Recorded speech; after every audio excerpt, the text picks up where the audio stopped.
welcome back to my channel. If you're new here, I'm Bree. Today's video, we're going to be talking about anticipated releases for 2025 just for the first half of the year. So I'll be talking through January through June. Things that are upcoming that I'm really excited about. I'll tell you what I have pre-ordered and what I have on here that I would like to get to. So I have quite a list. I will try to get into somewhat what these books are about, but a lot of them might be the next one in series. So let's just get right into it. I will be looking down because I have my laptop here so I can pull them up, and we'll just talk through all of the releases. So starting in January, we have Adrift in Currents Clean and Clear, which is the 10th book in the Wayward Children series. This comes out January 7th, so probably by the time you're watching this, it'll already be out. I have this on pre-order. I just love the series. It's about children going through a portal to magical worlds and a lot about childhood trauma and then coming back. So some of the books are set in portals, some of the books are set in the real world at this school for children. And it's just one of my favorite novella fantasy series. I haven't read a fantasy novella that I've loved quite as much as these. So I will be getting to those when they come out. When it comes out, I will be getting to it. Next we have Immortal by Sue Lynn Tan. This also comes out on January 7th. I read Daughter of the Moon Goddess and Heart of the Sun Warrior. I don't know why the second title is very hard for me to say. And it was a duology that I really liked. And Immortal is coming out in January, like I said, but I think it's set in the same world, or maybe not. It's a standalone romantic fantasy filled with dangerous secrets, forbidden magic, and passion of a young ruler who fights to protect her kingdom. And that's all I really need to know. I really liked how this woven mythology, and it was just very fairy tale mythology feeling, and I really liked that. So I'm hoping Immortal does that as well. That one I don't have on pre-order. I just think I'll pick it up once I see kind of reviews come in. And then I also have this on pre-order, and this comes out January 14th. That's Witchcraft for Wayward Girls by Grady Hendrix. I'm so excited for this one. This one is about like women who go into this like home for girls because of whatever, maybe they got pregnant. I think maybe most of them might have been because they got pregnant like out of wedlock and stuff, and they get into some forbidden magic, and I think it's going to be about them like taking back their power, and I'm very, very excited for it because I like witch stuff and I really liked Grady Hendrix's writing. So I'm hoping this one does really well because I didn't love his last release, but I've really loved most of his other books. So this one just seems like it's for me. Then on January 28th, we have Good Dirt by Charmaine Wilkerson, and I read Black Cake by Charmaine Wilkerson and really liked it, and I think this is also kind of a family saga, so, oh, sorry, turn that off. This is the daughter of an affluent Black family pieces together the connection between a childhood tragedy and a beloved heirloom in this moving novel. It says it's historical fiction, but it's not telling me like when, but it's a multi-generational epic, which I really liked, which was what Black Cake was as well. I really liked it, and I just think that kind of literary fiction really works for me. Maybe it would be considered historical more than literary fiction, but it says historical fiction then literary fiction, so yeah, I'm very excited for this. I really like Charmaine Wilkerson's writing, and I can't wait to get to another one. I'm hoping I pick this up sooner rather than later just because I tend to put off my literary fictions, and I'm hoping to do a little bit more of that in the new year. Just reading a little bit more when I get them. Okay, so then we have one I'm so excited about. It's releasing February 11th, and that is Emily Wilde's Compendium of Lost Tales. This is a third in the Emily Wilde series. I don't know if it's going to be the final book, so if it is, I'm just eagerly anticipating it either way. I have it pre-ordered. I actually get the UK versions. I don't normally do that, but I love the UK versions, and this is the only series that makes me want to collect like every edition. I just love this series so much, and I love the covers. Every cover that is designed for every area or special editions, I just love them all and I want them all. So anyway, this is going to be wrapping up, I think, the arc that's been happening throughout the whole books, but we're following Emily and Wendell as they take on fairies again, and I'm very excited. Very, very excited. I guess I'm not really telling you what these are about quite as much. Maybe some of them I am. This one is about Wendell and Emily as they learn about fairies. She likes to study fairies, and they get wrapped up in fairyland, and I really like the series. Then we have, on February 18th, we have The Vengeful Dead, which is the 5th book in the Gravekeeper series. I read this year and actually really liked it. I think I'm just going to get this one out from my library because they're not really books I necessarily need to own. If I find them at half price, I might pick them up, but I'm enjoying reading them from the library on audio as well. I like the audio.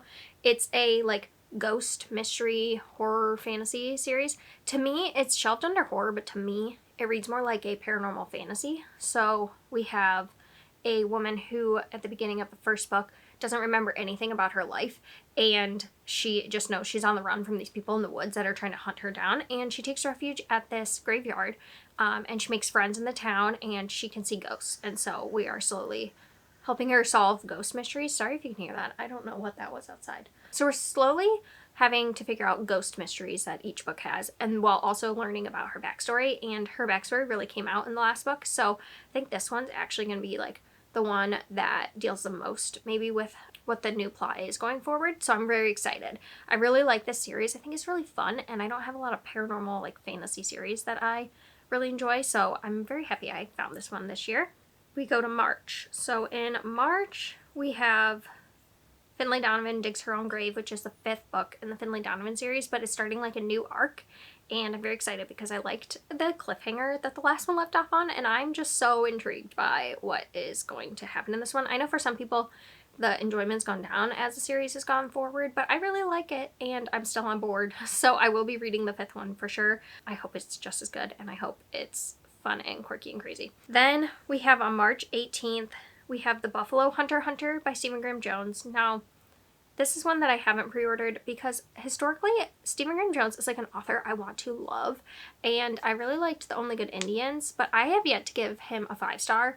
I don't know what it is. I think it's like somewhat the stream of consciousness doesn't work for me as much, but I'm always like wanting to pick up his next book because the synopsis always intrigues me. He likes to do a lot of slashers, and I also don't think slashers are necessarily my thing, but I think this one could be, because this one is a chilling historical horror novel set in the American West in 1912 following a Lutheran priest who transcribes the life of a vampire who haunts the fields of the Blackfeet Reservation looking for justice. So I feel like this one could be my 5-star Stephen Graham Jones.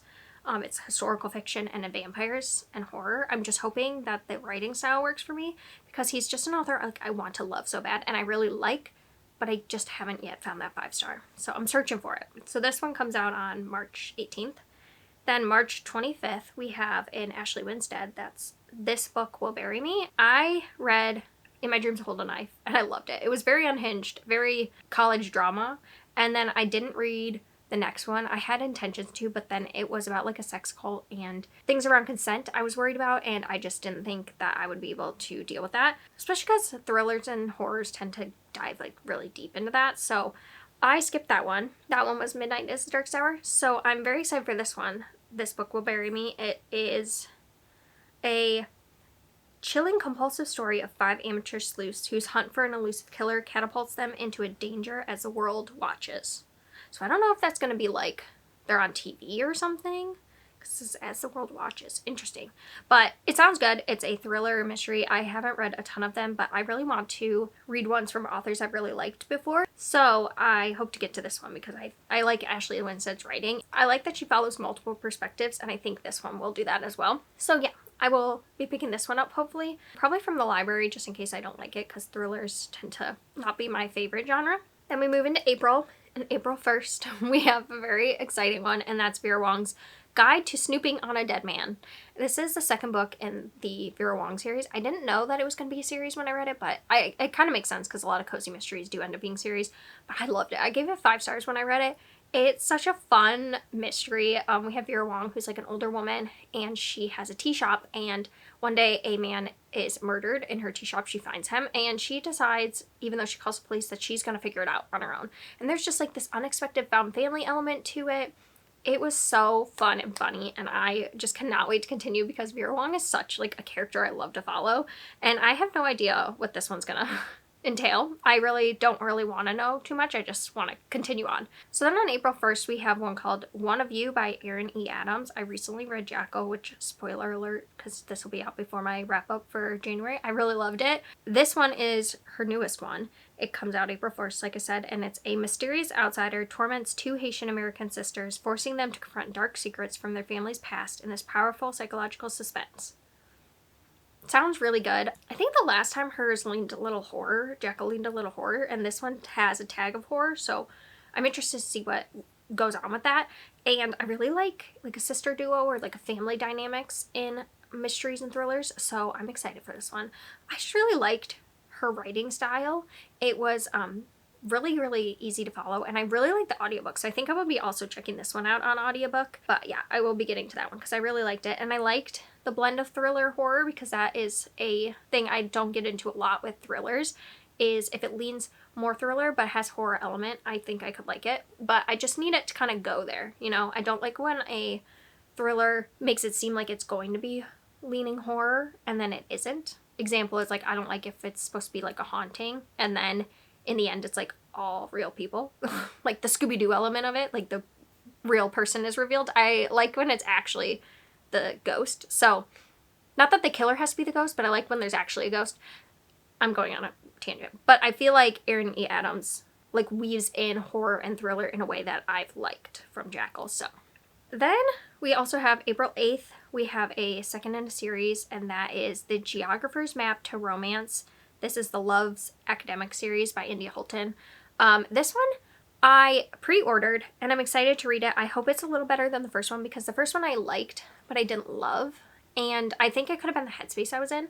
But I loved India Holton's other series, and I love the like funniness of the romance. There's a lot of like tongue-in-cheek kind of banter between characters, and it's always a bit ridiculous. It is very like insta-love, like you're not really getting deep into characters, you're just kind of getting a fun quirky story where they have to like go on the run together or something that forces them together, and it plays like jokes a lot with a lot of the tropes, and I really like that. So I'm interested in this one. This one I think is going to follow a character from the first book that I was really intrigued by, so I'm excited to see that romance play out. And I don't know much about like who else it's following, like I don't know what the love interest is going to be, but I'm excited. I'm here for it. Then we go into May, and on May 13th we have No One Was Supposed to Die at This Wedding. It's the second in the Vacation Mysteries, which the first one is Every Time I Go on Vacation Someone Dies, and I loved it. It was one of my top books of the year, so I will be continuing on in the series. In that, we're following a woman who writes novels, and her sister is her like secretary, and she's being blackmailed by a guy she wrote the books about because he makes her pay him for all the books he's in. So she wants to kill him off in her book, and then it turns out in real life someone's trying to kill him off, and she's trying to figure out what's going on. And it was really fun. It was very tongue-in-cheek, direct-to-reader kind of style, and I really liked it. So this is the second one. Don't know what it's going to be about. I don't know if like it's our main character or not, but I'm very excited. Very, very excited. And then on May 13th, we have also Immaculate Conception by Ling Ling Wong. I read Natural Beauty, which is like a literary horror book, and loved it. And so this one is also a horror. It says science fiction as well. It's set in the fiercely competitive art world, a novel about an obsessive friendship upended by a cutting-edge technology purported to enhance empathy and connection. Ooh, that sounds really good. I hadn't really actually read that. I just was like, yeah, immediately gonna pre-order that. That sounds really good. I really liked how Natural Beauty kind of wove in like the literary, science-y side of things. So it was like kind of a lot about a character, but then it was like science-y from the beauty side of things, also mixed with this horror. I just think I really like Ling Ling Wong's writing style, and I'm very excited. It definitely navigates big questions of art, technology, authorship, and what makes us human. Ling Ling Wong offers us a portrait of a close friendship, achingly tender and twisted, that captures the tenuous line between love and possession that will haunt you long after you turn the final page. I knew I was going to love it. That's why I just like pre-ordered it. I didn't even need to know that, and now I'm even more excited. Okay, so this one doesn't have a ton of readership. It only has 15 ratings right now. It's not out till May 13th, so it might pick up more, but I haven't heard anyone talk about it, but I found this and I think it sounds really good. It's called Bachika by Carolina Flores Chicario. I'm not sure pronouncing their last name correctly, but this is set in 1923, and it's a real-life Latin American haunted mansion, a murky labyrinth of family secrets, a young aristocratic woman desperate to escape her past, and this is what really got me. It says it's a haunting debut gothic horror novel, is perfect for fans of Mexican Gothic and The Shining, which I really loved Mexican Gothic. I've yet to read The Shining, but I think I'm gonna like it. It's on my TBR. Yeah, it's a haunted house Gothic story. It reminds me a little bit of Isabel Cañas, which I love, so I'm very excited. I think I'll pick it up. We'll see if more ratings come in too. But it sounds really good. Also May 20th, we have The Night and the Moth. This is part of a new series by Rachel Gillig. And I read the duology, I forget the series name, but the first one was called One Dark Window. Oh, I'm losing battery. Okay, we're back. I think I was saying that I read One Dark Window and I really liked it. I think I gave probably, like, I would say this series as a whole is probably a 4-star series for me. So this one is the newest romantasy, and it just says, the next big romantasy phenomenon, a gothic mist cloaked tale of a prophetess who is forced beyond the safety of her cloister on an impossible quest to defeat the gods with the one knight whose future is beyond her sight. Sounds good. I think I'll pick it up from the library. I have been trying to also, I think this year, maybe get a little more into romantasy and find what I like in it. I don't know what I like. I think I like when it leans a little more fantasy than romance, and I think that Rachel Gillig's like balanced it well for me, where there was a plot I was really intrigued in, and I think that's what's got to pull me in. Now moving into June, we have June 3rd. I do have this pre-ordered. It's the 10 Incarnations of Rebellion by Vaishnavi Patel. I read Kaikeyi, really loved it, and then I also read Goddess of the River, and I really liked it. Not quite as much as Kaikeyi, but this one I have high hopes for. It's a historical fantasy again. It's an epic, enduring novel that imagines an alternative version of India that was never liberated from the British, and a young woman who will challenge the tides of history. So I really like alternative histories. This will probably be the next one that's like not a mythology, which I think is good because I think I like the mythology, but it's not like my preferred genre, but Kaikeyi just like did it so well. So I'm interested to see what she can do just from a historical fantasy perspective and not like a retelling perspective. So yeah, that sounds really good. I have it pre-ordered and I will definitely be getting to it. It only has 7 ratings as well. I feel like more people need to read Kaikeyi. I don't know why it didn't take off more like Circe did, because I feel like they're just as good. It needs to take off more is all I'm saying. If you haven't read Kaikeyi and you like Circe, please give it a try because it's so good. If you hate it, don't blame me, but I think you will like it. Then June 10th, we have Bury Your Bones in the Midnight Soil by V.E. Schwab. I like V.E. Schwab. I DNF'd the Addie LaRue one. It was just too slow for me, and I don't know, I couldn't get into it. But I loved the Darker Shade of Magic series, and this one is a new one that is historical fantasy, and it said vampires, so sign me up.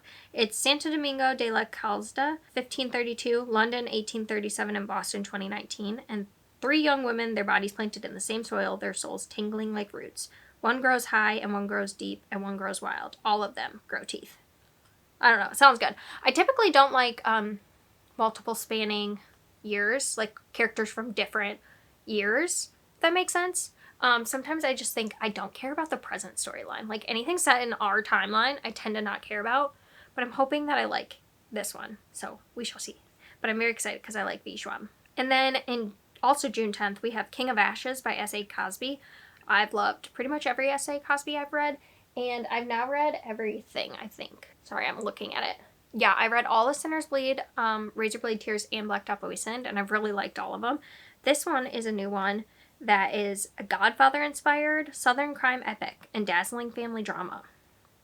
Okay. I don't know how I feel about, like, Godfather, like, mobsters, but, you know, he hasn't led me wrong yet, so I'm excited. They're very, like, it's very high action, high gore, but he also just, like, really makes a character and, like, really dives into a character and why they are the way they are and why they make the decisions the way that they do. And so I have high hopes for this. I really like his writing. And sometimes, you know, I just want to put on a fast action movie. I grew up doing that, so I like it. And if you like it, it'll be out on June 10th.